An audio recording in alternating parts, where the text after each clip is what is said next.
मुंबई का central railway station, जहां हर दिन लाखों लोग आते जाते हैं, ट्रेनें दौड़ती हैं और जिंदगी रफ्तार से भागती है।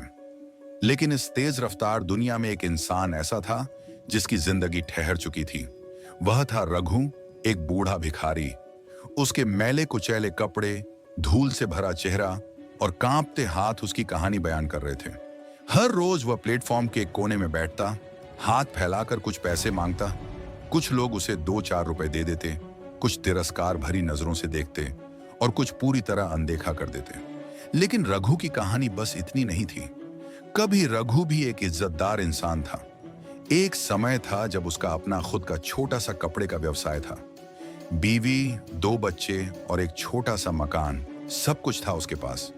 लेकिन फिर एक दिन उसकी दुनिया उजड़ गई। उसकी दुकान में आग लग गई और सब कुछ जलकर राख हो गया। इसके कुछ ही दिनों बाद उसकी पत्नी भी बीमार पड़ गई। पैसे न होने की वजह से वह सही इलाज नहीं करवा सका और उसने दम तोड़ दिया। इस हादसे के बाद उसका सब कुछ बिखर गया। घर भी चला गया, बच्चे भी दूर हो गए और वह अकेला रह गया। वक्त ने उसे सड़क पर ला खड़ा किया और अब वह स्टेशन पर भीख मांगने के लिए मजबूर था। एक दिन उसी स्टेशन पर एक नौजवान लड़का गुजरा जिसने रघु को गौर से देखा। लड़के ने अपने बटुए से कुछ पैसे निकाले और रघु की हथेली पर रख दिए। लेकिन लड़के की आंखों में कुछ ऐसा था जिससे रघु को अपना अतीत याद आ गया। रघु की आंखों से आंसू गिर पड़े और उसने लड़के से धीरे से पूछा, बेटा, तुम्हारा नाम क्या है? लड़के ने मुस्कुराते हुए जवाब दिया, मेरा नाम अजय है बाबा। रघु का दिल तेजी से धड़कने लगा। यह नाम उसके दिल के बहुत करीब था। अजय, ये तो उसके खोए हुए बेटे का नाम था। रघु की आंखों में उम्मीद की चमक लौट आई और उसने लड़के का हाथ थाम लिया।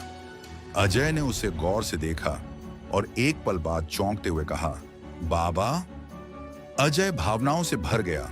वह घुटनों के बल बैठ गया और रघु के हाथ पकड़कर बोला, बाबा, मैंने सोचा था कि मैं आपको हमेशा के लिए खो चुका हूं। अजय ने तुरंत रघु को गले से लगा लिया, जैसे बरसों की सारी दूरी एक पल में मिट गई हो।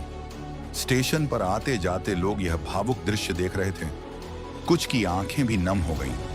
अजय ने अपने पिता से कहा, अब आपको कभी भी अकेला नहीं छोड़ूंगा बाबा, चलिए घर चलें। रघु की आंखों से आंसू छलक पड़े। उसने कांपते हाथों से अजय के सिर पर प्यार से हाथ फेरा। अजय ने अपने कमजोर पिता को सहारा दिया और धीरे धीरे स्टेशन से बाहर की ओर बढ़ने लगा, जबकि रघु की आंखों में एक नई जिंदगी की चमक थी।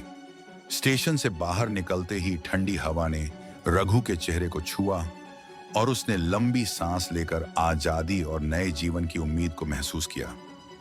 अजय ने एक रिक्शा रोका, अपने पिता को सहारा देकर उसमें बैठाया और खुद भी उनके बगल में बैठ गया। दोनों की आंखों में एक नए सफर की उम्मीद झलक रही थी। रिक्शा धीरे धीरे सड़क पर आगे बढ़ा। रघु खिड़की से बाहर देखते हुए अपने पुराने दिनों को याद कर रहे थे, जबकि अजय उन्हें प्यार से देख रहा था। अचानक रघु ने अजय का हाथ पकड़ लिया और कांपती आवाज में कहा, बेटा, मुझे माफ कर देना।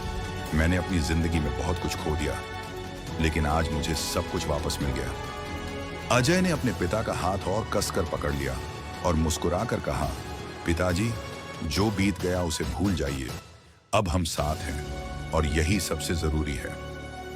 रिक्शा एक छोटे से घर के सामने रुका, जहां अजय ने अपने पिता का हाथ थामा और मुस्कुराते हुए कहा, पिताजी, आपका नया घर आपका इंतजार कर रहा है। रघु की आंखों में आंसू थे, लेकिन इस बार ये आंसू खुशी के थे। उसने कांपते हाथों से अपने नए घर के दरवाजे को छुआ और महसूस किया जैसे वो फिर से जिंदगी जीने वाला है। जैसे ही रघु ने घर में कदम रखा, अजय की पत्नी और बच्चे खुशी से आगे बढ़े, उन्हें गले लगाने के लिए। रघु ने खुद को वर्षों बाद फिर से एक परिवार का हिस्सा महसूस किया। ने अपने पोते को गोद में उठाया और पहली बार उसे करीब से देखा। बच्चे ने अपने नन्हे हाथों से उसके चेहरे को छुआ और रघु की आंखों से खुशी के आंसू बहने लगे। रघु ने अपने पोते को सीने से लगाया और हल्की हंसी के साथ कहा, बेटा, तुम्हारी मुस्कान मेरी नई जिंदगी है। अजय और उसकी पत्नी ने रघु को परिवार के बुजुर्ग के रूप में सम्मान दिया और हर रोज उनकी देखभाल करने लगे। रघु को फिर से एक नई पहचान और अपनापन महसूस हुआ। धीरे धीरे रघु का कमजोर शरीर भी प्यार और देखभाल से मजबूत होने लगा। अब वह घर के छोटे छोटे कामों में मदद करने लगे और पोते को कहानियां सुनाने लगे। रघु, जो कभी स्टेशन पर भीख मांगने को मजबूर था, अब अपने पोते को सिखा रहा था कि जीवन में सम्मान और प्यार से बड़ी कोई दौलत नहीं होती।